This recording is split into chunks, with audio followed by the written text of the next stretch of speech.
Good Morning Business, Business Today. Et pour ceux qui n'ont pas suivi les épisodes précédents, Mileis, c'est l'ancienne Barclays Bank en France, rachetée par le fonds britannique Anacap en 2017. Bonjour Nicolas Hubert, vous êtes le directeur général de Mileis, banque privée. Vous réduisez vos pertes, ce qui est déjà une bonne nouvelle. Mais alors on se demandait quand même avec Christophe tout à l'heure, est-ce qu'une banque privée qui est en perte, ça ne fait pas fuir en soi les clients ? Écoutez, ça n'a pas été le cas depuis 6 ans. Au contraire, on a gagné beaucoup de clients depuis 6 ans. Puis les pertes, elles sont quasiment terminées, puisque cette année, en 2023, nous serons rentables, bénéficiaires. Ouais. Et par ailleurs, la trajectoire que nous avons suivie, elle est toujours la même, puisqu'on a récupéré cette banque auprès de Barclays alors qu'elle perdait 150 millions d'euros. 2022, 19 millions d'euros, dont une grosse partie d'exceptionnel. 2023, la rentabilité. Donc pourquoi elle était déficitaire ? Parce qu'il y avait trop de salariés par rapport aux actifs gérés. Là, je vois que vous êtes passé effectivement de 1100 salariés en 2021 à 686 aujourd'hui, en tout cas fin 2022. C'était ça le gros problème structurel. C'est pas ses performances. C'était un peu de tout. Il y a d'autres exemples en France d'ailleurs. C'était une banque qui ne bénéficiait plus d'investissement, qui ne bénéficiait plus des recrutements, qui ne bénéficiait plus d'un engagement de son actionnaire, chose qui a changé en 2017. Et c'est ça qui a conduit à la restructuration que nous avons menée, qui s'est terminée maintenant depuis 2 ans, et qui nous a permis de retrouver le chemin de la croissance. Vous dites on a des nouveaux clients, on recrute des clients. La marque Mileis, elle imprime, elle existe dans leur tête. C'était une marque forte quand même, Barclays. Hein. C'est une marque forte, absolument. La marque Mileis, désormais, elle est au même niveau que d'autres banques privées qui ont beaucoup plus d'ancienneté, qui sont beaucoup plus implantées, ou qui étaient beaucoup plus implantées. On a fait des études de notoriété. Nous avons un peu plus de près de 40% des clients qui sont patrimoniaux ou cibles, absolument, qui nous connaissent. Donc on est connu, ça imprime, on a fait des campagnes d'affichage, on fait de la communication et donc on est connu. Après, nous ne sommes pas une marque grand public. Mileis Banque Privée n'a pas vocation à s'adresser à tous.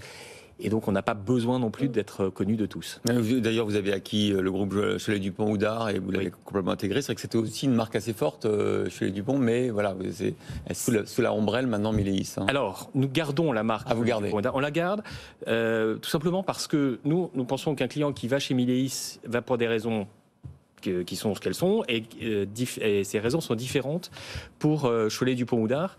Et en fait, les clients sont attachés aux marques, les collaborateurs sont attachés aux marques, et sans clients et sans collaborateurs, on ne fait pas tourner une entreprise. Et c'est quoi le ticket d'entrée pour aller chez vous ? Alors, chez Mileis, c'est 100 000 euros, donc on est plutôt en entrée de gamme par rapport à d'autres banques privées, sans pour autant avoir des services qui, eux, sont dans les entrées de gamme. On offre des services de grande qualité, me semble-t-il. Et Cholet Dupont Oudart, on est à des niveaux supérieurs. C'est quoi la promesse, bon, je sais qu'on ne le dit jamais dans la banque, mais si on met notre argent chez vous, c'est quoi en 2023 ? Quel taux de rémunération on doit attendre sur son argent ? Alors, minimum. Ce ne sera pas une promesse. Ce ne sera pas une promesse parce qu'on n'est pas responsable de ce qui peut se passer en Ukraine ou du futur de la Fed ou du futur tout court. Néanmoins, la performance c'est l'un de nos principales promesses. Effectivement, vous avez de très très belles opportunités aujourd'hui, même si les marchés sont compliqués. Vous avez des fonds obligataires qui vous rapportent plus de 5%. Vous avez des opportunités aux États-Unis sur des actions de croissance. Vous avez des opportunités en France ou en Europe sur des actions dites value avec des taux de rendement à 5, 7, 10%. Vous avez du non-coté qui peut vous rapporter du 5, 7, 8%. Et en fait, nous, ce que nous disons chez Mileis, c'est diversifiez-vous. On a des marchés compliqués, volatiles. Si vous êtes diversifié, ces taux-là, en moyenne, ce sont des choses que vous pourrez atteindre. Comment est le marché là, de la banque privée ? Il y a eu de la consolidation à travers vous. Vous avez d'autres cibles potentielles ? Actuellement, on regarde le marché, on a le rapprochement avec Cholet Dupont Oudart se passe très bien, les équipes travaillent bien ensemble, les clients sont heureux, c'est pour ça que je parlais de clients qui nous rejoignaient. Nous, chez Mileis, nous pouvons devenir un pôle de consolidation d'autres banques privées si des actifs viennent sur le marché. Alors vous êtes bien placé pour savoir que les fonds d'investissement ne sont pas là pour la vie. Donc c'est quoi le futur de Mileis une fois que Anacap, une fois que vous aurez redressé, décidera de sortir ? Alors, le redressement, il est fait. Hein. On paiera en 2023. Il faut que, en 2022, on perdait. En 2023, on gagnera. On gagne. Ça veut dire qu'ils peuvent se désengager maintenant, ce que vous dites là? Pardon? Ça veut dire qu'ils peuvent se désengager dès maintenant? Cette question, moi, je vous comprendrai que je ne peux pas la commenter. Ce que je peux vous dire simplement, c'est que depuis 6 ans, Mileis a une trajectoire qui nous a permis de retrouver la croissance et de retrouver la rentabilité. On a encore beaucoup de choses à faire pour mieux servir nos clients, de la digitalisation, des recrutements, des formations, des produits.